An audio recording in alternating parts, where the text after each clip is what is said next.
मैं देखता हूँ, जैसे मान लो ये वेनिस ट्यूब, ये 70 लाख का ब्रेन है, बाकी सब कुछ लगा होगा करके 1.5 करोड़ जाएगा और पूरा सेटअप जाते जाते 3 करोड़ के आसपास क्या है, सस्ता ही है।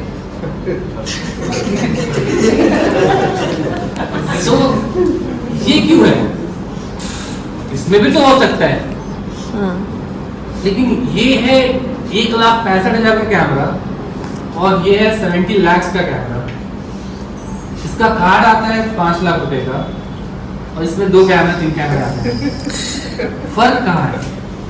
फर्क वही सेंसर के पास है, जहाँ पे आपको इंफॉर्मेशन ज्यादा मिल रहा है। सब कुछ कहानी है इंफॉर्मेशन की, कौन ज्यादा इंफॉर्मेशन को जनरेट कर रहा है, कौन ज्यादा इंफॉर्मेशन को रख पा रहा है। तो मैंने एक वर्ड बोला था ना कि वो 3 चीज पे ध्यान देते हैं। पहला लाइट नहीं, फोटोग्राफर जब कैमरा देखते हैं तो 3 चीज पे ध्यान देते हैं ना, सेंसर, फाइल और कैमरा की तो ये यही बात करेंगे। लेकिन हम किस पे बात करते हैं? हम ये बात करते हैं, अच्छा सबसे पहले कैमरा कितना मेगापिक्सल है? ये बेचारा 12 मेगापिक्सल का कैमरा कितना मेगापिक्सल है? 8K है। ये बेचारा अभी 8K हुआ है, तब से 6K ही था। तो 70 लाख का 6K और 8K हम 3 लाख में मिल जाता है ना? मोबाइल उससे सस्ता मिलता है, उससे भी ज़्यादा मेगापिक्सल मोबाइल में सस्ता मिल जाता है, राइट? फिर हम बात करते हैं कि यार हमको इतना सस्ता में ये मिल जाता है, इतना सस्ता में ये, इतना महंगा होने के बावजूद भी हमें इतना कुछ क्यों नहीं मिलता? सिंपल स्टोरी है दोस्त कि अगर आपके पास सेंसर अच्छा होगा तो सेंसर आपका जो लाइट था उन दोनों की इंफॉर्मेशन को सही से वो रीड करेगा। जब वो सेंसर अच्छे से रीड करेगा तो फाइल फॉर्मेट वैसा होना चाहिए कि उन दोनों की इंफॉर्मेशन ओएस भी वैसा रहेगा। तो जब इकट्ठा करेगा सही से तभी वो सॉफ्टवेयर को देगा जहाँ पे हम पोस्ट पे काम कर सकते हैं और जहाँ पे जो मैंने वीडियो दिखाया रिजल्ट भी अच्छा मिलेगा, उस सारे सेक्शंस को हम चेंज कर सकते हैं। एग्री करते हैं अभी? ठीक है ना? तो इसी आधार पे हम दिखाने जा रहे हैं आपको FX3 और 30 का operating system, colour management system, as well as जो वेनिस का है उसका भी कलर मैनेजमेंट। क्यों सिनेमा कैमरास में ये दिया रहता है और ये नॉर्मल कैमरे में नहीं दिया रहता, ठीक है ना? तो सबसे पहले चलते हैं, हम बात करते हैं नॉर्मल कैमरे में। पहले हम समझते हैं बेस। जब भी हम कलर बनाने जाते हैं तो हमारे कैमरे में 2 तरह का ऑपरेशन सिस्टम होता है। एक होता है जो हमें फोटोग्राफी के आधार पे सेट करता है, दैट्स कॉल्ड 1 फ्रेम। लेकिन वीडियो में हम ऐसा नहीं करते हैं, वीडियो में हमें 24 फ्रेम 25 फ्रेम के आधार पे सेट करना पड़ता है। तो जब हम पिक्चर प्रोफाइल्स के पास पहुंचते हैं तो वहाँ पे हमें 2 सेक्शंस मिलता है, एक ये वाला और एक ये। याद है ना, मैंने वो समय बता रहा था। तो ये जो है ये आपके डायनेमिक रेंज का काम करता है, उसका रिस्पॉन्सिबिलिटी लेता है और ये जो है वो कलर्स का रिस्पॉन्सिबिलिटी लेता है। अब ये जो चीज़ है वो 3 सेगमेंट में बटा हुआ है। पहला ऑटोमेटिक, दूसरा कस्टम, तीसरा लॉग वाला सेक्शन है। जब आप गामा में जाते हैं तो 709 से हमारा स्टार्ट होता है। 709 एक ऐसा डायनेमिक रेंज है जो सारे टेलीविजन्स में अवेलेबल होता है, सारे फोन्स में अवेलेबल होता है, यूनिवर्सल है, ठीक है ना? तो ये अपना ऑटोमेटिक हो गया। इसके बाद से इसी के कुछ सेक्शन दिए जाते हैं। अब ये सेक्शन कैसे होता है? जैसे अगर मैं बात करूं तो हमारा स्किन टोन ज्योग्राफिकल सेक्शंस के आधार पे चेंज होता है, तो वहाँ का डायनेमिक रेंज भी चेंज हो जाएगा। मान लो मैं काला हूँ तो कौन सा कलर का हूँ? रेडिश टोन पे हूँ, वो येलो टोन पे है, आप भी येलो टोन पे हो, सर रेड टोन पे है, मैम भी रेड टोन पे है ना? तीनों का अलग अलग कलर्स है। सिनेमेटोग्राफी सेक्शंस में स्किन टोन का बहुत इंपॉर्टेंट है। और डायनेमिक रेंज में स्किन टोन के लिए बहुत ज़्यादा वर्क करता है। अगर हमारा डायनेमिक रेंज सही नहीं होगा तो स्किन टोन कभी भी सही नहीं होगा, टेक्सचर नहीं आएगा, कलर के सेगमेंट नहीं आएंगे, स्किन वाइब्रेट नहीं करेगा, स्किन की ब्राइटनेस लो हो जाएगी, जिससे हमें समझ में नहीं आता है। अगर आप देखोगे मेकअप आर्टिस्ट जब मेकअप करते हैं ना, तो देखना वो बहुत सारी चीज़ लगाते हैं राइट, तो स्किन को ब्राइट करने के लिए, लेकिन उस मेकअप को रीड करने के लिए आप क्या करते हो? तो डायनेमिक रेंज क्या करता है, वो सारे सेगमेंट को सही से उठा सकता है। एग्जाम्पल के तौर पे मैं इनका ही सेक्शन लेता हूँ राइट, मेरा अपर्चर 2.8 है और हल्का राइट सेक्शन है। अब देखते हैं कि चेंज होने से क्या क्या फर्क पड़ता है।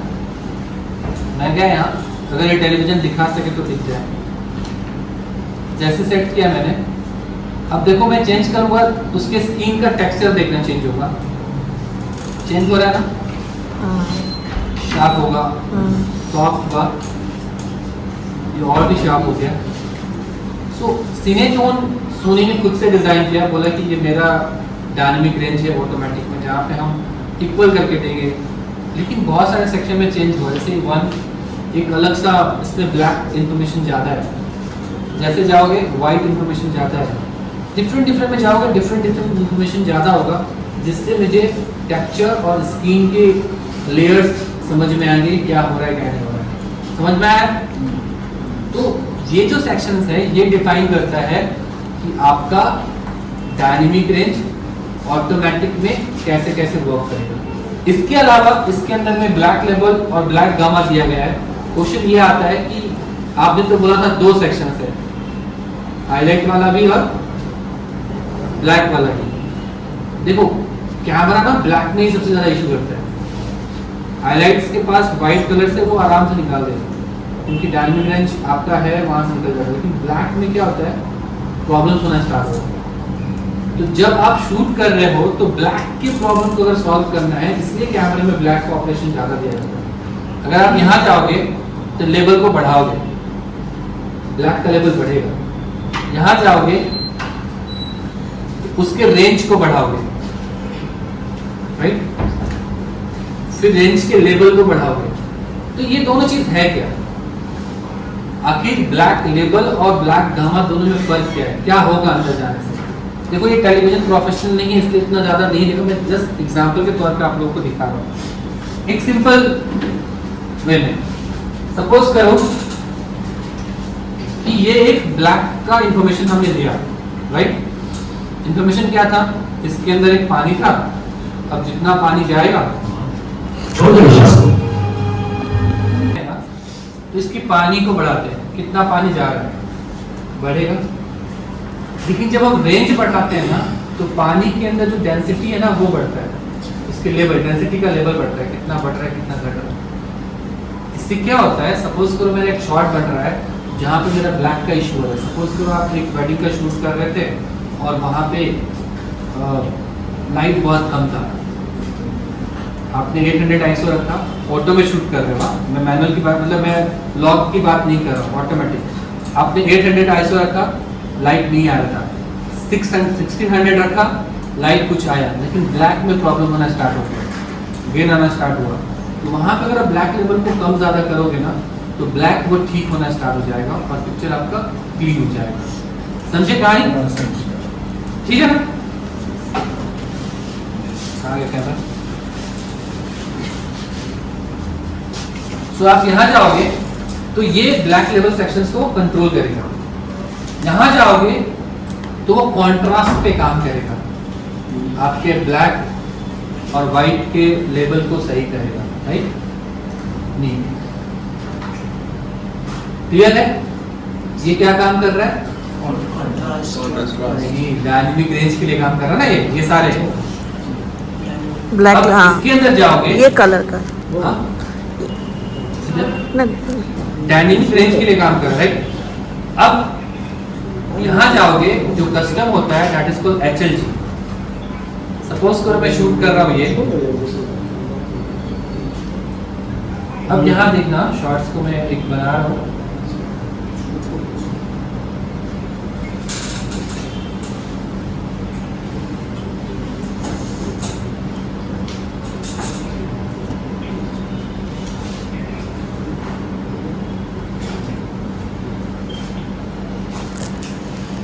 ये मैंने शॉट बनाया थोड़ा लाइक अच्छा यहाँ से ये शॉट बनाया मैंने और ये ना बॉर्न हो गया पूरा है ना बॉर्न है, लेकिन मुझे इन कैमरा सही करना है। होता है ना बॉर्न हो जाता है, देखना जब कोई मेकअप शूट होता है और मेकअप आर्टिस्ट को शूट कर रहे हैं जब करते हैं यहाँ पे वो लग जाता है, वो बॉर्न होना स्टार्ट हो जाता है। अब मुझे उसका डिटेल चाहिए होता है, तो कैमरा कहता है कि मैं आपको ना HLG दे रहा हूँ, आप HLG पे जाइए तो ये थोड़ा बहुत ठीक हो जाएगा, मतलब 25% के आसपास ठीक हो जाएगा। जैसे हम HLG पे गए देखो वाइट के अंदर इन्फॉर्मेशन आ गया ना, पहले क्या था ये था पिक्चर एकदम शार्प जल रहा है, लेकिन जब हम HLG पे करेंगे तो ये इन्फॉर्मेशन दे देगा पूरा सॉफ्ट, राइट। अक्सर देखना नॉर्थ के जो मूवीज देखते हैं ना, नॉर्थ के जो वेडिंग्स देखते हैं जो लोग नॉर्थ में शूट होता है, जैसे कि पंजाब, दिल्ली, हरियाणा, या अगर आप बात करो ये कि हिमाचल प्रदेश, उत्तराखंड, इनका ना स्किन टोन मैटी आता है, पता है ना मैटी पूरा अंडर सिचुएशन रहता है, बहुत एक सॉफ्टली टोन आता है, तो ज़्यादातर HLG भी शूट करते हैं, नहीं तो जल जाएगा एक्चुअली, नहीं होगा जल जाएगा। स्किन जो टोन होता है ना बहुत गोरे होते हैं, स्किन का टोन होता है वो टोन होता है दूध वाली वाइट, एग्जैक्टली। तो जैसे लाइट पड़ता है और लाइट भी वहाँ हार्श होता है, हार्श होता है, बॉर्न होने लगता है, तो वो HLG में शूट। राजस्थान बहुत ज़्यादा लाइट आता है, बॉर्न हो जाता है, तो ज़्यादातर HLG में शूट करते हैं और कलर को क्या करते हैं गिरा देते हैं, क्योंकि उनका ड्रेस सेंस भी वैसा ही है। वो कैसा ड्रेस पहनते हैं, पिंकिश पहनेंगे, मैट पहनेंगे, थोड़ा गोल्डन वाला, चिकचिका वाला। ज़्यादा लाइट, ज़्यादा हम लाइट को बढ़ाएंगे या हार्श करेंगे तो सब खराब हो जाएगा, तो क्या करते हैं HLG में शूट करते हैं। लेकिन हम यहाँ HLG में शूट करेंगे तो क्या होगा, डाल देखो क्या होगा, यहाँ भी अच्छा है, लेकिन अगर आपको उसको और अच्छा करना है तो ब्लैक लेवल के साथ खेलना पड़ेगा। तो अगर हम बोलते हैं ना हमको सिनेमैटिक लुक चाहिए, हमको सिनेमैटिक डेप्थ चाहिए, अब देखो यही शॉट दिखा रहा हूँ मैं दो तरीके से। मैंने इस पे किया, ये अच्छा है, उस समय तो अच्छा लग रहा था, इससे पहले अच्छा नहीं लग रहा था, अच्छा ये अच्छा लग रहा था नहीं, जब HLG नहीं दिखाया था तब तो अच्छा लग रहा था, अभी ये अच्छा लग रहा है, ये अच्छा लग रहा है, ये थोड़ा डल लग रहा है, थोड़ा सा डल लग रहा है, ये थोड़ा और थोड़ा सैचुरेशन कम है। ओके, सो हम यहाँ जाएंगे और यहाँ से वो ब्लैक लेवल वगैरह को बढ़ाएं घटाएंगे तो देखो वो सैचुरेशन बढ़ जाएगा, बढ़ रहा है। पहले ये था ना, देखो इसमें उतना ज़्यादा फर्क नहीं दिखेगा, स्मूथ था ना, अभी जो आपको कम लग रहा था वो बढ़ेगा, आ गया ना वो कलर। अब लोग क्या करेंगे पता है, सैचुरेशन बढ़ाएंगे। सैचुरेशन का काम अलग होता है, सैचुरेशन कलर्स को बढ़ाता है। हमें यहाँ उसको बढ़ाना था ब्लैक ब्लैक को, ब्लैक क्या करता है, कंट्रास्ट को बढ़ाता है। हमें कंट्रास्ट चाहिए था, ये अनकंट्रास्ट पिक्चर था, राइट। हम यहाँ से कंट्रास्ट बढ़ाएंगे तो क्या होगा, मुझे लेकिन मुझे मेरे पास ब्लैक का इन्फॉर्मेशन बढ़िया है ना, बहुत मस्त दिख रहा है ना, फर्क है। So this is called HLG। अब इसी चीज को आप थोड़ा बहुत और ऊपर नीचे करेंगे ना यहाँ सेक्शंस में, या इसको चेंज करोगे तो और भी अच्छा आ जाएगा, क्योंकि BT 2020 में कर रहा था ना, ये आपका टेलीविजन BT 2020 सपोर्ट नहीं कर रहा था, अभी देखो अभी अच्छा आ जाएगा वो। ये ब्लैक गामा का ब्लैक गामा अभी बताया मैंने, फिर बताऊं? कुछ सेटिंग्स में अच्छा अंदर में जाकर करना पड़ेगा। ओके, सो ये स्टोरी थी। यहाँ पे अगर आप कम ज्यादा करोगे तो चीजें को सही हो जाएगा। दिस इज कॉल्ड सेकंड, मतलब कस्टम वाला। देन थर्ड ऑफ कोर्स हमारा लॉग वाले भाई साहब, जहाँ पे मेरे पास वो 9 और 6 पूरा दे रहा है इन्फॉर्मेशन, ठीक है ना, क्लियर है। अब चलते हैं कलर वाले सेक्शंस में। जब मैं 709 पे शूट कर रहा था तो मैं यहाँ पे डिफरेंट कलर्स भी अपने हिसाब से दे सकता हूँ। अब ये कलर्स है, कौन सा अच्छा लग रहा है? ये अच्छा लग रहा है। तो जो मन कर रहा है ऑटोमेटिक में वो लगा लो, कोई टेंशन नहीं है। ऐसे सिनेटोन भी लगा सकते हो, सिनेमा भी लगा सकते हो, जो आपको कलर किसी का नहीं होता। सिनेटोन और सिनेमा में ज्यादा फर्क नहीं लग रहा है। डिपेंड करता है मैम। अब मुझे अच्छा लगता है कि मेरे को ज़्यादा कलर पसंद नहीं है, मेरे को लगता है जस्ट थोड़ा कलर हो वो बेटर लगेगा मुझे, तो मैं वैसा बनाता हूँ। आपको लगता होगा कि मुझे थोड़ा ज़्यादा कलर चाहिए, सबका अपना अपना थॉट है। मैं ये कह रहा हूँ, मैं इक्वल बात कर रहा हूँ, जो लगे वो लगा लो। अगर लगता है कि उसमें भी कुछ कम ज़्यादा है, एग्जाम्पल के तौर पर मैं सिनेमा कहा, आपने बोला सिनेमा अच्छा लग रहा है, अब इसमें मेरे को लगता है नहीं, मेरे को सैचुरेशन ज़्यादा चाहिए, बढ़ाओ। कम चाहिए कम कर लो, मुझे ये अच्छा लगता है क्योंकि मैं स्किन का मिड टोन में लेके जाऊंगा, मिड कलर लेके जाऊंगा। इसके बाद मुझे लगता है कि नहीं, इसका कलर फेस को थोड़ा बढ़ाना चाहिए। मतलब देखो उसमें जो रेड खत्म हो गया था ना, मैं वो रेड को लेके आ रहा हूँ, मैं कम किया ना, देखो येलो की तरफ भाग रहा है, यहाँ लेके जाऊंगा ना, देखो रेड की तरफ भागेगा। सर कलर फेज मतलब कलर जो मान लो कि 265 कलर्स है ना, 255 है, 256 है, 255 एक बीट में 256 होता है ना।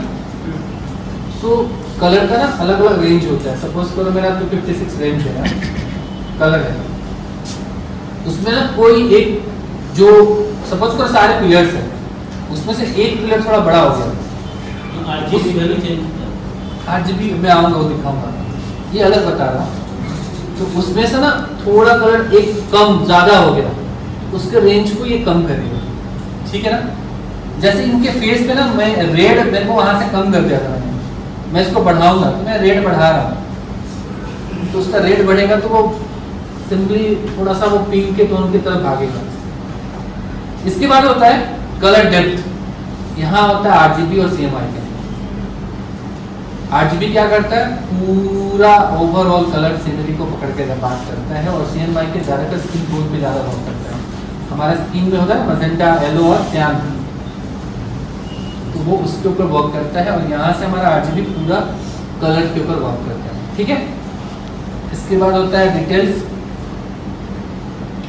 सो ये हो गया आपका ऑटोमेटिक।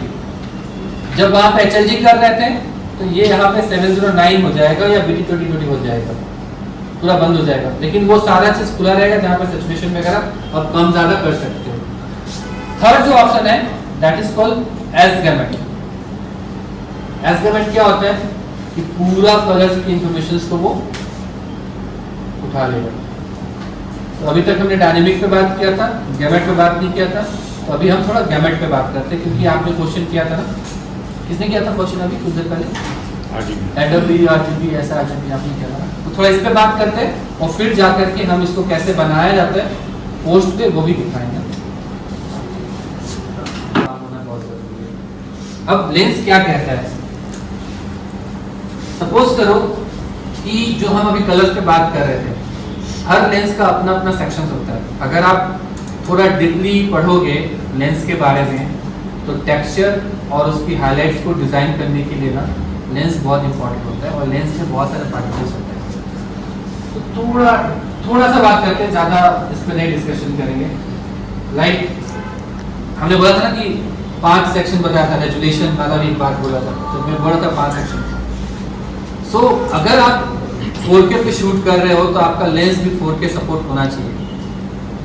अगर आप बात कर रहे हो कि मैं गैमेट में शूट कर रहा हूँ तो आपका लेंस भी उतना कलर इंफॉर्मेशन पास आउट करना चाहिए कि वो कलर वो रीड कर सके। इसलिए देखना प्रैक्टिकली जब आप लोग सिनेमा के बारे में बात करते हो, जब शूट करते हो, तो मैंने बोला कि मेरे ये वेनिस कैमरे का दाम 70 लाख रुपए का है, सिर्फ ब्रेन, ओवरऑल 1 करोड़ का बॉडी होगा, लेकिन लेंस कितने का होगा? 2 से 2.5 करोड़ का।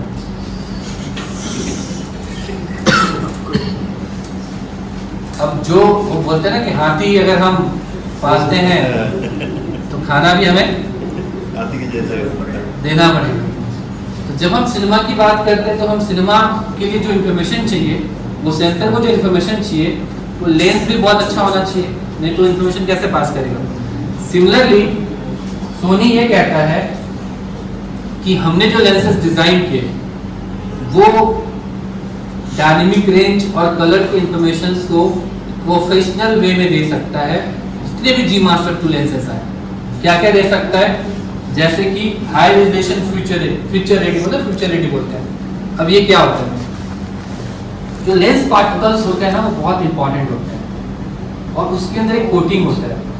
देखना, अगर आप बड़े फिल्म्स देखोगे या एरी की मूवीज देखोगे ना, जानते हो एरी? एरी एक कैमरा आता है, उसका लेंस आता है, सबसे महंगा होगा। सो उसका ना स्क्रीन टोन बहुत वाइटिश होता है। तो ये भी, ये जो क्या है, चिक पिक क्या बोलते हैं इसको, क्या बोलते हैं इसको? सीक्वेंस ऑफ प्लास्टिक है ना, वो पूरा चमकेगा, चमकने के साथ उनका फेस भी चमकेगा।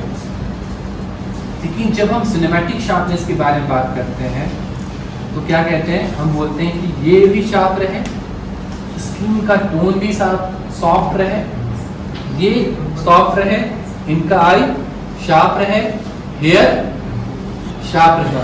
अगर सब शार्प हो जाएगा तो क्या होगा? सब सॉफ्ट हो जाएगा, क्या होगा? डिफरेंस नहीं मिलेगा। चक करेगा वो।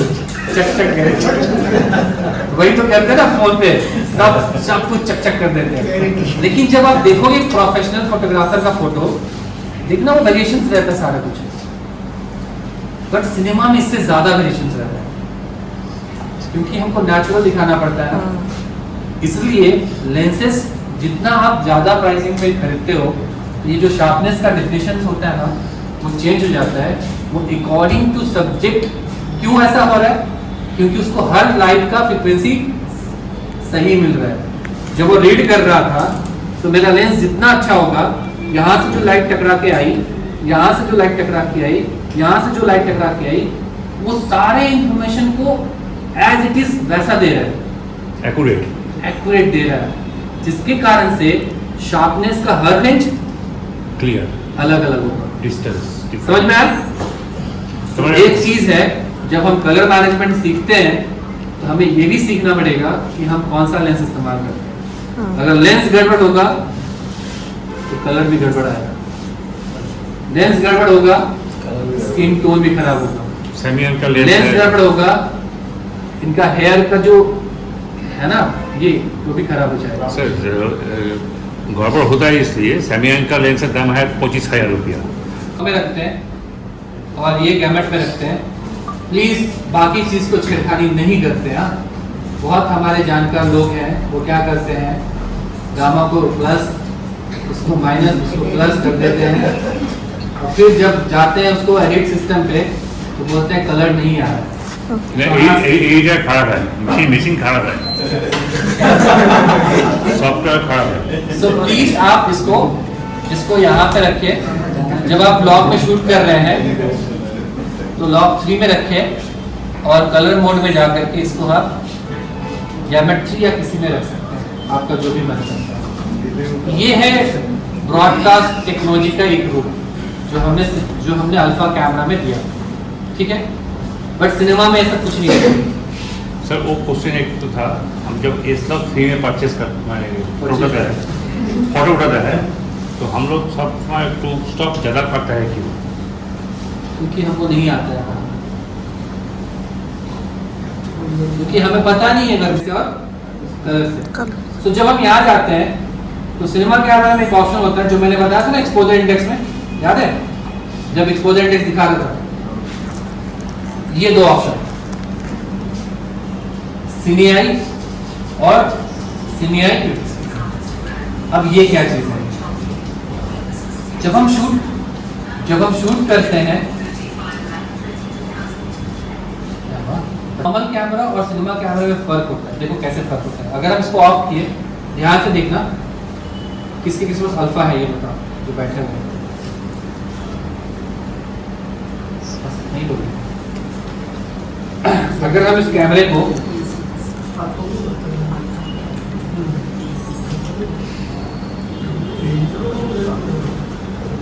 कैमरे को लॉक में रखते हैं, यहाँ लॉक में रखते हैं, यहाँ देखना ध्यान से, मैं आईसो घटा रहा हूँ, देखो ऊपर एक, अभी देखो,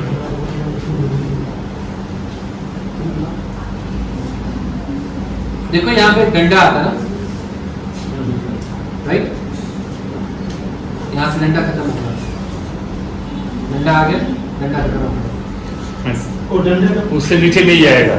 सो जहाँ तक वो डंडा था ना, नॉर्मल कैमरा में वहीं से शूट करना चाहिए, उससे ऊपर नहीं शूट करना चाहिए, राइट। लेकिन जब हम सिनेमा में शूट करते हैं तो एक ब्रेक के बाद हम बताते हैं कि वो सिनेमा में कैसे शूट करते हैं और क्या चलता है। तब तक हम इस इंस्टीट्यूट के जो क्या बोल सकते हैं कि डेट में इतना टाइम भी नहीं है कि हम 3 साल तक पढ़ सकें, ठीक है। सो बहुत सारे इंस्टीट्यूट डिज़ाइन किए गए जहाँ पे सिनेमेटोग्राफी फोटोग्राफी को बताया गया और एक अलग फॉर्मेट में बताया गया, जिसमें ये एक इंस्टीट्यूट डिज़ाइन किया सर ने जहाँ पे 3 सेक्शन को ध्यान में रखा गया। पहला कि हम किस तरह से प्रोफेशनल और एकेडमिक वे से फोटोग्राफी और सिनेमेटोग्राफी को सिखाया जा सके, नंबर 1। नंबर 2, कॉस्ट, जो बजट है, जैसे मैंने 3 साल पढ़ा जब तो लाखों रुपए लगे हैं, एक पर्टिकुलर बजट के अंदर में कि हम कर सकें, हम कंफर्टेबल वे में उसको हैंडल कर सकें। 3rd, timing. आज के डेट में कोई 3 साल 4 साल 5 साल नहीं देगा, तो इन्होंने एक ऐसा फॉर्मेट डिजाइन किया कि कम बजट में कम समय में प्रोफेशनल वे में फोटोग्राफी और सिनेमेटोग्राफी को टेक्निकल टर्म्स के आधार पे, एकेडमिक टर्म्स के आधार पे वो बता सके। बाकी चीज़ सर बताएंगे। थैंक यू वेरी मच ये जगह देने के लिए और बात करने के लिए। Thank you. वेलकम सर, नमस्कार। नमस्कार, मैं बांग्ला बोल बांग्ला बोल रहा आपको बंगाली ठीक है। एक आदमी के लिए फिर हिंदी बोलना, हिंदी सबको ठीक ठाक से বাংলায় বলো না, খুব বুঝে যাবে। তো যে ইন্ট্রোডাকশন দিল রেকর্ডটা কি করানো ইজ ভেরি ডিফিকাল্ট, যারা সিনেমাটোগ্রাফি করে তারা জানে। তো সিনেমাটোগ্রাফির ওয়ার্কশপ ওকে করানোর কথা রিকোয়েস্ট করা হয় এই জন্য যে আমরা প্রচুর ফটোগ্রাফির ওয়ার্কশপ করি। তো অনেকে সিনেমাটোগ্রাফিতে ইন্টারেস্টেড, সিনেমা করতে ইন্টারেস্টেড, শর্ট ফিল্মস বানায়, ডকুমেন্টারিজ বানায়, কিন্তু আমাদের ওভারঅল বেসিক্যালি আমি এখানে যারা যারা পরিচিত আছে তাদেরকে কনসিডার না করে বলছি যে যারা চেনে না এই ইনস্টিটিউটটা কেন তৈরি করা হয়েছে। আমি এটা একটা accidental institute kind of, photography শেখানো হবে, ইনস্টিটিউট করা হবে, এরকম কোনো এজেন্ডা মোটিভেশন আমার কোনোদিন ছিল না। আমি নিজেই শিখছি এখনো বসে, এবং সেই শেখা অলমোস্ট মানে বাবার একটা অ্যানালগ ক্যামেরা থেকে শুরু হলো। তো আমি যেটুকু জানতাম সেটুকু জিনিসপত্র এদিক ওদিক শেখাতাম, চাকরি করতাম, তার পাশে শনি রোববার যেরকম ছুটি পেতাম সেটা শেখাতাম। এটা প্র্যাকটিস করেছি বহু বছর, পেন্টিং করতাম, পোয়েট্রি করতাম। তো তার সঙ্গে প্যারাললি ফটোগ্রাফি করতাম। ফটোগ্রাফিতে বেশি কমফোর্টেবল আমি, তার কারণ হচ্ছে যে আমি জানি যে পোয়েট্রিতে রবীন্দ্রনাথ তারা ম্যাচ করা যাবে না, পেন্টিং আমার আশেপাশের বন্ধুরাই আমার কমপ্লিট করে ফেলতো। তো এবার দেখলাম যে পেন্টিংটা আরো বড় ব্যাপার, ফটোগ্রাফিতে তখন কেউ নেই, এমন কিছু করতে হবে যেটাতে দাঁড়ানো যায় আর কি, মানে ব্যাপারটাকে দাঁড়াতে এখনো পারিনি, করছি। হ্যাঁ মানে তাও অ্যাটলিস্ট মানে ব্যাপারটাকে ঠেকনা দেওয়া যায় আর কি, মানে একদম ফটোগ্রাফিটা না থাকতে পরে বরং যখন দাঁড়িয়ে থাকতে পারতাম। ফটোগ্রাফির জন্য এরকম ভাবে নড়ছি এখন, কারণ ফটোগ্রাফি নিজেই একটা আনঅর্গানাইজড ইন্ডাস্ট্রি। হ্যাঁ এক্স্যাক্টলি। এইখানে এত অরাজকতা আছে যে যারাই মানে পড়াশোনার দিকে একটু পিছিয়ে পড়ে, মার্কস কম আসলো বা ফেল করে গেল, সে জানে যে বাজাজ ফিনান্স আছে, ক্যামেরা কিনে একদম একটা ইন্ডাস্ট্রিতে ঢুকে বলে দেবো ওয়েডিং ফটোগ্রাফার, কালকে থেকে কেউ আমার বার্থডে 2000 টাকা মারতে পারবে। তো আমি জানি যে ইঞ্জিনিয়ারিং করে লোকে 18,000 টাকা 20,000 টাকা ওপেনিং, কারণ ইন্ডাস্ট্রি নেই। তো এখানে ইন্ডাস্ট্রি নেই, ওর জন্য জব নেই। তো তার জন্য লোকজন চিন্তা করছে যে অল্টারনেটিভ কী আছে, পড়াশোনা করাতে হেভি ফাটা বাস আছে, বললে একদম আইআইটি ফাইআইটি যেতে হবে, আর না হলে কিছুই করবো না আমরা। তো কিছু না করা ক্যান্ডিডেটগুলো আমি দেখলাম ওয়েডিং ফটোগ্রাফিতে দুমদাম করে ঢুকে আছে, সবাই অন্য মতো এত এডুকেটেড হয় না। তো এবার তারা ঢুকে নিয়ে তারা রেসপেক্ট করে না, তারা খুব আনঅর্গানাইজডভাবে জিনিসপত্র চালায়। তো আমি ওয়েডিং ফটোগ্রাফি করতাম, মানে আমার চাকরির সাথে সাথে বা পড়াশোনার টাইম থেকে আমি করতাম। তখন ছেড়ে দিই, শিফট করে যাই, নেচার ফটোগ্রাফি করতাম। আমি নিজের অ্যাকচুয়ালি নর্থ বেঙ্গল, তো ওইখানে আমি নেচার খুব ইনক্লাইন্ড ছিলাম। এখানে আসার পরে অ্যাক্সিডেন্টালি এটা কীভাবে তৈরি হয়, আমি ফটোগ্রাফিকে এডুকেশনে কনভার্ট করবো, এটা 2013 আমি একটা ইনিশিয়েটিভ নেই, জেপেক বলে একটা আমরা অর্গানাইজেশন তৈরি করেছি। তো ওটা ইন্ডিয়ার প্রথম একাডেমিক নেটওয়ার্ক ছিল ফটোগ্রাফারদের, চালাতে পারিনি, ইনভেস্টার মোটামুটি 6-8 মাসে হাত তুলে দিয়ে দিল। তারপর আমি 6টা আরও অ্যাটেম্প নিই, ম্যাগাজিন লিখেছি, একটা ABCDSR বলে ম্যাগাজিন লিখতাম, ফটোগ্রাফি অ্যান্ড ফটোগ্রাফার বলে একটা ম্যাগাজিন লিখতাম, আরও কিছু কিছু জায়গায় কাজ করেছি। তো পরে দেখলাম যে না, এটা হচ্ছে না, লোকে এখনও প্রিপেয়ার। ফটোগ্রাফি যে একটা এডুকেশনের পর্যায়ে আসতে পারে, তো সিনেমাটোগ্রাফি নিয়ে তখন চিন্তাই করি। তো তখন দেখলাম যে না, সবার এটাই একটাই কনসেপ্ট যে গলায় ক্যামেরা নিয়ে ঘুরে বেড়ালে পরে ওই প্র্যাকটিস করতে করতে হয়ে যাবে। তো আমি সব বন্ধ করে আমি নিজের এডুকেশনটাই কন্টিনিউ করলাম। আমি চাকরি বাকরি 2017-এ ছেড়ে দিই, আর আমি স্টাডির দিকে চলে যাই। আমি আরও পড়াশোনা শুরু করি, অ্যানথ্রোপোলজি নিয়ে পড়াশোনা করি, তারপরে আরও পড়াশোনা করি এবং প্যারালালি ফটোগ্রাফিটা নিয়ে নার্চার করতে থাকি। সেই সময় আমার গেটির ডাইরেক্টরের সঙ্গে পরিচয় হয়, স্টিফেন মিয়াসের সঙ্গে। উনি নেলসন ম্যান্ডেলার সঙ্গে কাজ করতো এবং আমার আইডিয়াস থটসগুলো শেয়ার করা হয়। এবং উনি আমার একটা কম্প্রিহেন্সিভ বই লেখার আইডিয়া যে আর্টকে ক্লাসিফাই করার উপরে আমি একটা প্রস্তাব রাখি যে এখন অবধি আমি যে আর্ট হিস্ট্রি পড়ে রেখেছি, what is art, what is fine art, ঠিক আছে, এই দুটোকেই প্রপারলি কেউ ডিফাইন করে। এবং আমরা প্রচণ্ড একটা ভলাটাইল ডেফিনেশনের মধ্যে আছি, মানে যেই ডেফিনেশনটা প্রতি জনে জনে চেঞ্জ হয়ে যায়, প্রতি ইনস্টিটিউটে চেঞ্জ হয়, প্রতি বইয়ে চেঞ্জ হয়, প্রতি ফিলোসফারের মুখ দিয়ে চেঞ্জ হয়, তো খুব সাবজেক্টিভ। তো সেটার একটা অবজেক্টিভ প্রিন্সিপালে নিয়ে আসার জন্য নিজেই খাটাখাটি করে ওই বইটা লেখা শুরু করি এবং সেখান থেকে জার্নি স্টার্ট হয়। এবং আমার ফ্ল্যাটে কিছু লোক জোরজার করে নিয়ে ফটোগ্রাফি শেখার জন্য চলে আসে আমার রুমের মধ্যে। প্রথমে 5-7 জন আসে, আমি এটা এক্সপেক্ট করিনি 1 মাসের মধ্যে ওরা 25-30 জন হয়ে যাবে। তা আমি আমার সোসাইটির সেক্রেটারি ছিলাম, আমি রেস্ট্রিক্ট করে রেখেছিলাম যে গ্রুপ গ্যাদারিং খুব ফ্রিকোয়েন্ট যেন না হয়, আমার ঘরেই হয়ে যাচ্ছিল।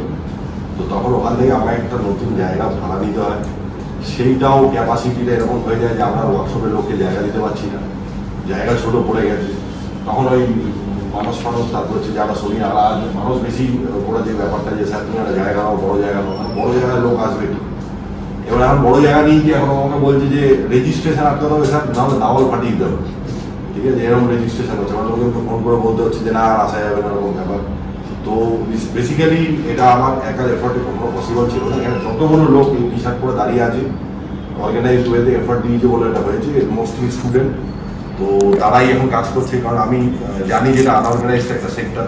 তো যদি এটা বড় হয় তাহলে এখানে যারা শিখে যে তাদের দিয়ে বড় হওয়াটা উচিত, এবং তারাই অর্গানাইজ প্রসেসে নিয়ে যেতে হেল্প করছে। খুব কম এখন আসি, আগে প্রতিদিন আসতাম, এখন মোটামুটি বিলিভ করছি যে আমি এখান থেকে জাস্ট সাপোর্ট যদি দিতে থাকি আর আমি যেটুকু জানি সেটুকু যদি আমি ডেলিভার করে দিই, বাকি এটা একটা সিস্টেমে কনভার্ট হবে। কারণ আমি যদি আমার উপর একার উপর ডিপেন্ডেন্ট একটা অর্গানাইজেশন বানাই, এটা আমি যতদিন আছি ততদিন চলবে। কিন্তু এটা যদি সিস্টেম বানানো হয় তাহলে সিস্টেমটা অনেক দিন চলবে। তো সেই সিস্টেম এখন সবাই আসছে। রিসেন্টলি সত্যজিৎ রায়ের যে বড় ভাগ্নে এসেছিল, সে আমাদেরকে সত্যজিৎ রায়ের একটা শেখানোর মডিউল ডোনেট করে দিচ্ছে, মানে কমপ্লিটলি আমাদের দিয়ে দিচ্ছে, ওটা আর কারো কাছে নেই।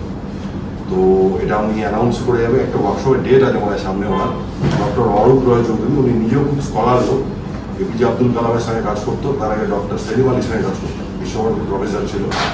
তো উনি ফ্রিকোয়েন্ট আসছে। উনি এসব টাইপের লোক ছাড়া, যেমন পুষ্কর বসু যে ওয়াইল্ড লাইফ ফটোগ্রাফি ডকুমেন্টারি এইসব করে, সে আসছে এবং উইদাউট এনি মানে কি বলবো, কোনো টাকা পয়সা রেমুনারেশন, কোনো রিটার্ন ছাড়াই ওরা এসে গাইড করে লোকজন। মানে এরকম বলে না যে আমি কত টাকা পাবো, কী ব্যাপার। দে আর সাপোর্টিং দিস ইন্ডাস্ট্রি। আমরা এটাকে যে অর্গানাইজ করার যে একটা অ্যাটেম্প্ট নিয়েছি, সেই অ্যাটেম্পটা মানে সাকসেসফুল করার একটা ইনিশিয়েটিভ ওদের তরফ থেকেও আছে। তো আজকে ওরা নেই, তাই বলে ওদের কন্ট্রিবিউশন কম না, মানে শুধু এটাকে আমি দাঁড় করাই, এখানে মানুষের কন্ট্রিবিউশন আছে, এখানে ওরা বাদ দিয়ে যারা আসেন তাদের কন্ট্রিবিউশন আছে, এখানে আমার পুরনো যারা আমাকে গাইড করেছে তাদের কন্ট্রিবিউশন আছে। সবার নাম আমি বলতে পারবো না, কিন্তু আমি ইনিশিয়ালি মোটিভেশন পেয়েছিলাম বেনুজোর থেকে, বেনু শের। তো উনি আমাকে গাইড করে এবং কিন্তু মানে ইনস্টিটিউট করবো ভাবিনি এরকম ব্যাপার, নিজের শেখার ক্ষেত্রে গাইড করতে। আমি আমার ইনস্টিটিউশনে কোনো ভর্তি হই, মানে যেহেতু আমি নর্থ বেঙ্গলে ছিলাম, আমার বাড়ির লোকের সাপোর্ট ছিল না। মানে ক্যামেরার কথা বললেই বাবা একটা এমন একটা মুখ করতে মনে হয় বাড়ি থেকে বের করে দেবে। তো সে বলতো যে পরের বছর ক্যামেরা গেল, সেই পরের বছরটা কোনোদিন আসতো না, নেভার। এবং লাস্ট যখন কলেজ পাস করে যাচ্ছি তখন ক্যামেরার কথা বলাতে বাবার সঙ্গে এমন যুদ্ধ হয়ে গেলো যে 1 বছর কথা আছে। আর ক্যামেরার জন্যই অলমোস্ট আমাকে বাড়ি ছাড়তে হয়েছিল। ক্লাস 8 থেকে আমি ফটোগ্রাফি করবো বলেছিলাম, তো হেভি ঝামেলা হয়, তবে আমি বাড়ি ছেড়ে দেবো। তো বাবা এসছে আজকে কলকাতায়। তো বাবা কোনোদিন ভাবিনি এটাকে অর্গানাইজ করা যেতে পারে। বাবা এখন নিজে অ্যাস্টনিশড হয়ে যায় যে তুই ভালো চাকরি, সেটেল চাকরি করে ছেড়ে পাগলামি করেছিস তো, কিন্তু এটাকে মানে সাকসেসফুলি কনভার্ট করতে পারছি, সেটা দেখে আমার মনে হচ্ছে যে আমিই দোষী, যে আমি যদি তোকে আর্লি টাইম থেকে সাপোর্ট করতাম না তাহলে হতো না। হতো না, এক্স্যাক্টলি হতো না, তাহলে হতো না। সাপোর্ট করনি বলে আমি বেঁচে গেছি। সেই জেদটা চেপে গেছে, জেদটা চেপে গেছে যে করতেই হবে। হ্যাঁ, না রবীন্দ্রনাথের একটা জ্ঞান আছে, বাবা শুনতো, বাবা মানে বুঝতো কিনা জানি না, পরে একদিন বাবাকে আমি ধরে দিল, মানে বলল নানা যে আমি বহু বাসনাই প্রাণ মনে চাই, বঞ্চিত করে বাঁচালে ভরে, এ কৃপা কঠোর সঞ্চিত মোর জীবন ভরে, এ যে তব দয়া জানি জানি হায়, নিতে চাও বলে ফিরাও আমায়, পুণ্য করিয়া লবে মোরে তব মিলনের যোগ্য। তো এটা তার প্রপঞ্চ, এই মায়ার ভূমিতে যেটা পাবো না সেটাও তার বেশি, পেয়ে গেলে খারাপ হয়ে যাবে। তো যা হয় ভালোর জন্য হয়, আমি বিশ্বাস করি। এবং আজকে যে ওয়ার্কশপটা হচ্ছে মনে হয় কিছু এর পেছনে গ্রেটার গুড আছে। এটা কমপ্লিট এক্সট্র্যাক্ট নেওয়া পসিবল না, কিন্তু যতটা এক্সট্র্যাক্ট যে যা নিতে পারে সেটাকে ইউটিলাইজ করতে পারবে আই হোপ। এবং কোনো রকমের অ্যাসিস্ট্যান্স, কোনো রকমের গাইডেন্স দরকার পড়লে রুল তো আজকে পুরো গাইড করার জন্য আছেই। আর যদি আমার কখনো দরকার পড়ে আই উইল বি দেয়ার। আমি যেটুকু জানি সেটুকু আমি অ্যাসিস্ট করতে পারি। আমার আর আজকে বিশেষ কিছু বলার নেই। যদি কারোর কোনো প্রশ্ন থাকে মানে regarding cinematography, photography or anything, তাহলে সে প্রশ্ন করতে পারে। সব ফ্রিজ হয়ে যায়, বড় প্রশ্ন দেখছিলেন সুবিধা দেওয়া। তো সবাই সিনেমাটোগ্রাফি গিয়ে এখানে ডকুমেন্টারি করে, okay fine. Documentary subject topic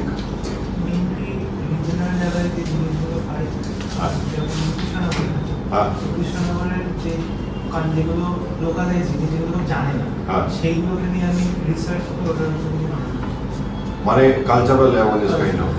তো culture, what is the definition of culture? culture is mixed up with lots of things. Language আছে, or people makes culture itself. So সব কিছু মিলিয়ে একটা culture. কালচারের ডেফিনেশন এটা। আমি বেশি কিছু বলবো না, আমি একটা টপিক নিয়ে বলি, what is culture, what is nature. কেউ বলতে পারবে কালচার কি, হোয়াট ইজ কালচার? আর কেউ বলতে পারবে? গ্রুপ অফ পিপল যেটা তাদের নর্মাল হ্যাবিটেট, যেটা আর যেটা সোসাইটি অ্যাকসেপ্ট করে নিয়েছে সেটা কালচার, ওকে ফাইন। আর কেউ বলতে পারবে কালচার? আমাদের ইন হাউসের লোক বাদ দিয়ে নেচারটা যেটা দেখা যাচ্ছে এটাই কালচার। নেচার যেটা দেখাচ্ছে, নেচারের মধ্যে আমরা যেভাবে চলছি এটাও ঠিক। মানে আমি অন্য পার্সপেক্টিভে বলি, ইজিভাবে বলি, নেচার কালচার বুঝতে গেলে আগে নেচার বুঝতে হবে। তো নেচারকে খুব ইজি টার্মসে আমরা বোঝার চেষ্টা করি। হোয়াট ইজ নেচার যদি প্রশ্ন করা হয়, এটা সবাই উত্তর জানেন, তো আমি আরেকবার দিচ্ছি। আমাদের আশেপাশে আমরা যাই দেখতে পারি সেটাকে আমরা 5 এলিমেন্টস ডিস্ট্রিবিউট করি, তাই কি না? সেটা আমরা যদি রিলিজিয়াস স্ক্রিপচার দেখি বা সায়েন্স দেখি, অ্যাটমিক সায়েন্সের মধ্যে ঢুকি না, যা আশেপাশে দেখি আমরা 5 ভাগে বেসিক্যালি ভাগ করি, তাই কি না? তো যদি রিলিজিয়াস স্ক্রিপচার্সের মধ্যে যাই তাহলেও একটা জিনিস দেখতে পাওয়া যায় যে আমাদের বডি ওই 5 এলিমেন্টস দিয়ে তৈরি অ্যাকচুয়ালি। বাইরেরটাকে পঞ্চতত্ত্ব বলে আর ভেতরটাকে পঞ্চভূত বলে, তাই কি না? তো এটার সঙ্গে এটার কমিউনিকেশন সবসময় থাকতে হবে। যেদিন কমিউনিকেশন বন্ধ হয়ে গেছে সেদিন আমি আমার ডেস্টিনিতে পৌঁছে গেছি, মানে আলটিমেট ডেস্টিনি যেখানে আমরা পৌঁছবোই, দ্যাট ইজ মৃত্যু। আর অন্য কোথাও পৌঁছবো না, ওটাতে শিওর পৌঁছবো। তো তার আগের যে জায়গাটা আছে সেই জায়গাটার মধ্যে আমাদের একটাই জিনিস আছে, সেটা হচ্ছে উপলব্ধি থ্রু 5 সেন্সারি অর্গানস। আমরা 5টা সেন্সারি অর্গান দিয়ে আমাদের আশেপাশে যা চলছে সেই জিনিসটাকে অবজার্ভ করছি, এটাই জীবন, তাই কি না? তো যেই জিনিসপত্রগুলোকে আমরা অবজার্ভ করছি তার মধ্যে নেচার আর কালচার আছে। আমরা খুব ইজিভাবে দুভাগে ভাগ করবো নেচার কালচার। এটা আমার বইটার মধ্যে আছে, আমি আগেই বলে দিচ্ছি, কারণ বইটা এবার পাবলিশ হতে 1 বছর টাইম লাগবে। মানে এই বছরটা হয়ে যাবে, আমি লিখছি খুব স্লো হবে, বইটা শেষ আর এডিট করতে ভালো লাগছে না, মানে আর ইনফ্যাক্ট কথাই বলতে ভালো লাগছে না, কমিউনিকেট করতে ভালো লাগছে না, মনে চুপ করে বসে থাকে। তো ওর মধ্যে আমি যেটা বলেছি সেটা হচ্ছে যে আমার অবজারভেশন অনুযায়ী, হতে পারে এটা ঠিক না, বাড়িতে গিয়ে সবাই নিজের মতো ক্রস চেক করবে, যদি ভুল হয় আমাকে যোগাযোগ করতে পারে, তাহলে আমি শিখে নেবো তার থেকে, বা আমি রেকটিফাই করবো। এতক্ষণ অবধি আমি নেচার কালচারের ডেফিনেশন যা জানি আমি সেটাই বলছি।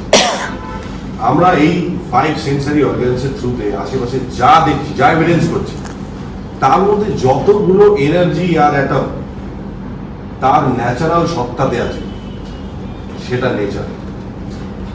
আশেপাশে যা আমরা দেখতে পারি সব নেচার অ্যাকচুয়ালি, কিন্তু যে জিনিসগুলোকে আমরা for the sake of human interest cultivate করে দিয়েছি সেটা কালচার, হ্যাঁ সেটা কালচার, সেটা কালচার। এক্স্যাক্টলি, ঠিক ঠিক। আমরা কাল্টিভেট যে কোনো জিনিসকে করতে পারি। আমার এই হাতের যে মুভমেন্ট, এই আঙুল নাড়ি কথা বলার কোনো দরকারই নেই। পৃথিবীতে যদি আমি আঙুল নাড়ি কথা না বলি কিচ্ছু যাবে আসবে না, তাই কি না? কিন্তু এই হাতের মুভমেন্টটা দরকার কোথায়? খাওয়ার জন্য, নিজেকে ডিফেন্ড করার জন্য। এটা ন্যাচারাল অ্যাক্টিভিটি ছিল, এটাকে আমি কাল্টিভেট করে কি করে দিয়েছি, এরকম না নাচ নাচের গানের কিছু একটা করে দিয়েছি, কিছু এক্সচেঞ্জ করবো। তো এই নাচটা কালচারের মধ্যে চলে আসে। যদি আমি আশেপাশের কোনো জিনিস দেখি যে গায়ে আমরা একসময় পছন্দ ছিল, ওটা ন্যাচারাল ছিল, ওটা পড়ে গেছে, ওটা এখনো কারো কারো আছে, আমার মতো লোক আছে, আমার অনেকের নেই, ঠিক আছে? যাদের নেই তারা তো ঠান্ডায় কীভাবে প্রিভেন্টেড হবে। আমার অতটাও নেই যে আমি ঠান্ডা যাওয়া করবো না করে উঠে বেড়ালে প্রিভেন্টেড থাকবে। কিন্তু যাদের মানে যেই সময় থেকে হিউম্যান বডি থেকে এটা চলে যাওয়া শুরু হলো, তখন নিজেকে ওয়েদার থেকে প্রোটেক্ট করার জন্য একটা অ্যাডিশনাল লেয়ার লাগবে। সেই লেয়ারটা কোথা থেকে তৈরি হলো? সেটা ন্যাচারাল এলিমেন্টসকে আমরা কাল্টিভেট তৈরি করেছি। তো পৃথিবীতে দেখতে পাওয়া যাবে যত জিনিস ন্যাচারাল যেগুলো রিসোর্সেস আছে, সেটা এনার্জির ফর্মে হোক আর সেটা ম্যাটারের ফর্মে হোক, সেটা আমি হিউম্যান ইন্টারেস্টের জন্য কাল্টিভেট করেছি। Each and everything is culture. একটা নদী পাহাড়ের ওপর থেকে একটা ন্যাচারাল কোর্সে আসছে, যতক্ষণ ন্যাচারাল কোর্সে আসছে ওটা নেচারের পার্ট। যেই দিন মনে হবে যে আমার এই পাহাড়ের পাশে একটা 5,000 লোকের গ্রাম আছে, নদীর জলটা নিতে অনেক দূর যেতে হয়, এটাকে ঘুরিয়ে দিই, ড্যাম বসিয়ে কোনোভাবে ঘুরিয়ে দেওয়া হলো, ওটাকে কাল্টিভেট করে দিই, যে কোর্সটা ওটা কালচারে চলে আসবে।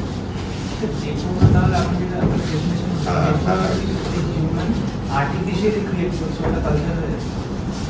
আর্টিফিশিয়াল তো কোনো কিছু ক্রিয়েশন হয় না, ওটা ন্যাচারাল প্রসেসে ক্রিয়েট করছে for the sake of natural রিসোর্সটাকে ম্যানিপুলেট করছে।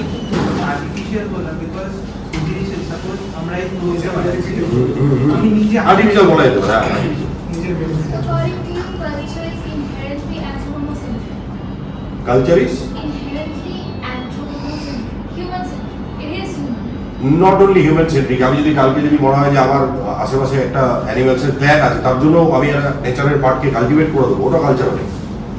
কিন্তু ঘুরে ফিরে ওটা হিউম্যান সেন্ট্রিক, কারণ ওই হিউম্যানের ইমোশন ওই সময়টায় ওই অ্যানিমালটাকে প্রিভেন্ট করার জন্য মানে সাপোর্ট করছে। কালকে যদি না করে আর ভাবে মানে ডেজ এন্ড ঘুরে ফিরে এন্টার কালচার ডেভেলপ করেছে হিউম্যানের সুপিরিয়রিটি সেন্সের জন্য। ম্যানিপুলেশন করছে, ন্যাচারাল জিনিসটাকে ম্যানিপুলেট করে। কাল্টিভেট করছে, হ্যাঁ, ম্যানিপুলেট ন্যাচারালকে করা যায় না। যেমন আমি আমার বডির ভেতরের যদি ফ্লো ধরি, আমার ব্লাডের একটা ন্যাচারাল ফ্লো আছে, এটা ন্যাচারাল ফ্লো। কালকে যদি ব্লাডকে আমি যদি উল্টো পাশে ঘুরিয়ে দিই, তো ওটা কাল্টিভেট করে দিলাম। থ্রু মেকানিক্যাল ইনস্ট্রুমেন্ট সেটা করতে হবে, তাই কি না? তো বডির বাইরেও যেগুলো আছে যত জিনিস, এই যে এয়ারের একটা ন্যাচারাল মুভমেন্ট আছে, সেটা যদি আমি কালকে আমার ইন্টারেস্টের জন্য ঘুরিয়ে দিই, তাহলে ওটাকে আমি কাল্টিভেট করে দিয়েছি। ওই এয়ারের ফ্লোটা তখন আর নেচারের পার্ট না, ওটাকে আমি কালচারের প্রসেসের মধ্যে নিয়ে এসেছি, কারণ ওটাকে কাল্টিভেট করা হচ্ছে। এবার এই কাল্টিভেশনের প্রসেসটা চেঞ্জ হয় over the period of time, আর চেঞ্জ করতে থাকি। যে কাল্টিভেশনের প্রসেসটা আগে ছিল ওটাকে আমরা ওল্ড কালচার বলি, বা আমাদের হেরিটেজও বলে দিই মাঝে মধ্যে, কালচারাল হেরিটেজ। আর যেটাকে আমরা ধরে নিয়ে আসছি সেটা কন্টেম্পোরারি কালচার। কয়েকদিন পরে আবার একটা ফিউচারিস্টিক কালচার হবে, তাকে বিভিন্ন নামে এক একটা দেশ আইডেন্টিফাই করে, কিন্তু ওটা হাইপোথেটিক্যাল, এখন আসেনি।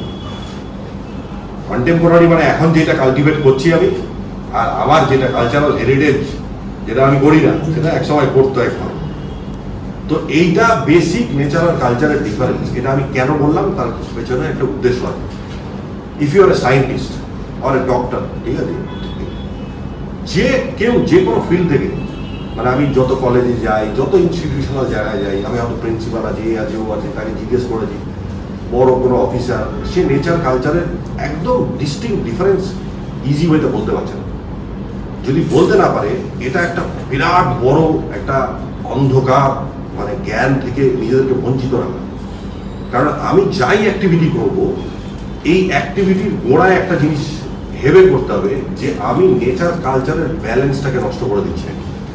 কাল্টিভেট করাটা কেউ অ্যালাউ করবে না, আর কেউ রিজেক্ট করে দেবে। নেচার এসে কাউকে বলবে না কাল্টিভেট করবে, কিন্তু আমি যদি ডিসব্যালেন্স করে দিই দুটো রেশিওকে, তাহলে কালকে যার জন্য কাল্টিভেট করলাম তারা সার্ভাইভ করতে পারবে না। তো আমি সায়েন্টিস্ট হই, আমি ফিলোসফার হই, আমি পোয়েট হই, যাই হই, কালচার নিয়ে দুটো কবিতা লিখলে নেচার নিয়ে দুটো কবিতা লিখতে হবে। মানুষকে বুঝতে হবে যে নেচারের আর কালচারের ব্যালেন্সটা কতটা ইম্পর্টেন্ট। কালচার আর নেচার যদি ব্যালেন্সে না থাকে, তখনই সমস্ত রকমের ক্রিটিক্যাল যেগুলো প্রবলেমস আমরা রিয়েলাইজ করছি এখন হচ্ছে, তখন ওটা ইনিশিয়েট করা শুরু করবে। এই গ্লোবাল ওয়ার্মিং কালচার আর নেচারের ব্যালেন্সের প্রবলেম। আমরা বেশি অ্যামাউন্ট অফ রিসোর্সেসকে কাল্টিভেট করে দিই, তাই কি না? তো এই জিনিসটাকে আমাদের কনসার্ন রেখে পৃথিবীতে যে যা জিনিস হতে চায় সে তাই হতো। সবাইকে ফটোগ্রাফার সিনেমাটোগ্রাফার হতে হবে না, সবাইকে সায়েন্টিস্ট হতে হবে না, সবাইকে ডাক্তার হতে হবে না, কিন্তু যে যাই হচ্ছে সে কাজ করার আগে যেন এটা ভাবে যে দুটোর মধ্যে ব্যালেন্স ঠিক আছে। আলটিমেট কাজ ওটাই। যদি কেউ গীতা পড়ে থাকে তাহলে গীতার সার অংশ এটাই যে এই দুটোকে ব্যালেন্সে রাখা হচ্ছে ধর্ম।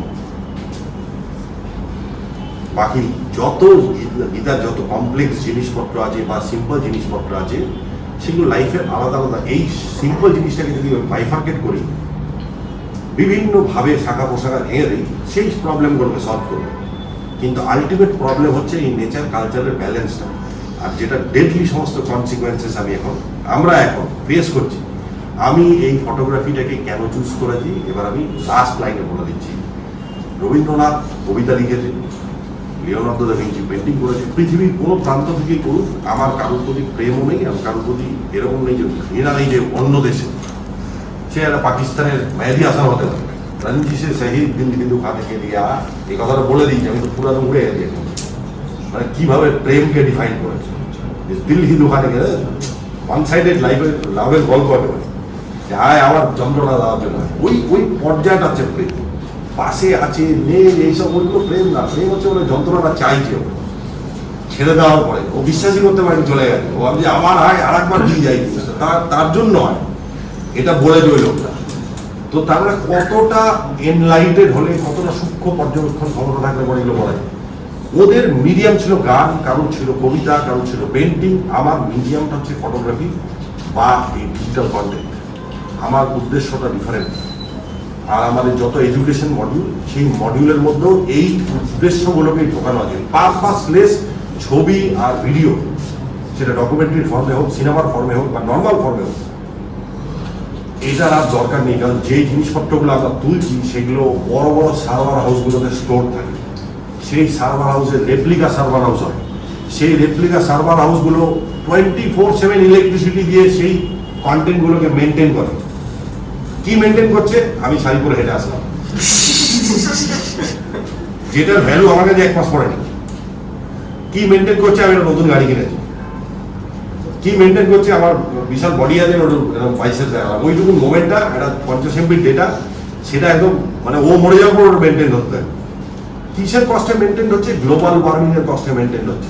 কারণ ইলেকট্রিসিটির আগে মেনটেন করতে গেলে তো garbage, digital asset, digital content বানিয়ে রাখবে। এগুলো ডিজিটাল অ্যাসেট নাই, ডিজিটাল গার্বেজ। যেই ছবিটা দেখে আমার মনে হচ্ছে বাহ খুব সুন্দর, এটাকে লোককে দেখাই, ওই সুন্দরটা না দেখলেও মরে যাবে। একটা ছবি যদি ওখানে ডিপোজিট হয়, ওটা এগেন্সে কিছু গাছ কাটায় ওটাকে মেনটেন করার জন্য। আমি এই ক্যালকুলেশনটা 2015-তে করেছি, অ্যান্ড আই ওয়াজ হরিফাইড যে এই ডেটা ট্রিলিয়নস অফ ইমেজেস যে তৈরি হয়, এই ডেটা মেনটেন করার জন্য যে অ্যামাউন্ট অফ ইলেকট্রিসিটি আমরা ওয়েস্ট করছি, এটা পৃথিবীতে 15 বছর পর গ্লোবাল ওয়ার্মিং এর মেজর কজের মধ্যে ঢুকে যাবে। ছবি তোলা, তো ছবি তোলা একটা ডেমোক্রেসি। সায়েন্টিস্টরা ডেভেলপ করেছে যারা আন্ডার প্রিভিলেজ, যাদের হাত অত পলিশ না, মোমেন্টকে রিক্রিয়েট করতে পারে না, তারা যেন মোমেন্টকে একদম ক্যাপচার করে নিতে পারে। এই ডেমোক্রেসিটাকে মিসইউজ যে করবে তার থেকে একটা গরুর কন্ট্রিবিউশন পৃথিবীতে বেশি। অতটাই অক্সিজেন, অতটাই জল কনজিউম করে। এই ডেমোক্রেসিটাকে মিসইউজ করার দরকার নেই। যখনই আমি করছি এই জিনিসটাকে, আমার একটু টেক কেয়ার করা উচিত যে আমি এটার মধ্যে একটা 10% সোসাইটাল কিছু রাখলাম নাকি, কোনো এখান থেকে টেক অ্যাওয়ে আছে নাকি, যে লোককে এডুকেট করবে, ইনফরমেশনের কোনো একটা আইডিয়া দেবে, কোনো একটা জায়গা থেকে পেন থেকে রিলিফ দেবে, কিছুই হবে। এটা ইজ রিকোয়ার্ড। প্রতিটা লোকের যদি এখন এই চিন্তা না আসে, তাহলে এই ডিজিটাল গার্বেজের ফ্লাড আর 5 বছরে যে জায়গায় যাবে সেটা আমরা কন্ট্রোল করতে পারবো। আর এটার জন্য এই স্কুলের ইনিশিয়েটিভটা নেওয়া, কারণ আমি জানি আমি একা কিছু করতে পারবো। তো আমি নিজেকে এখন ফটোগ্রাফারও বলি না, আর আমি নিজেকে সিনেমাটোগ্রাফার আমি কিছুই না, আমি বেসিক্যালি একটা সুইপার, এই ডিজিটাল গার্বেজ পরিষ্কার করার জন্য এসেছি, ঠিক আছে, আর চলছে আমার মিশন। তো থ্যাংক ইউ সো মাচ, আমার পার্ট শেষ, কেউ কোয়েশ্চেন করলে করতে পারে। কোশ্চেন আমার বক্তব্য হচ্ছে আপনি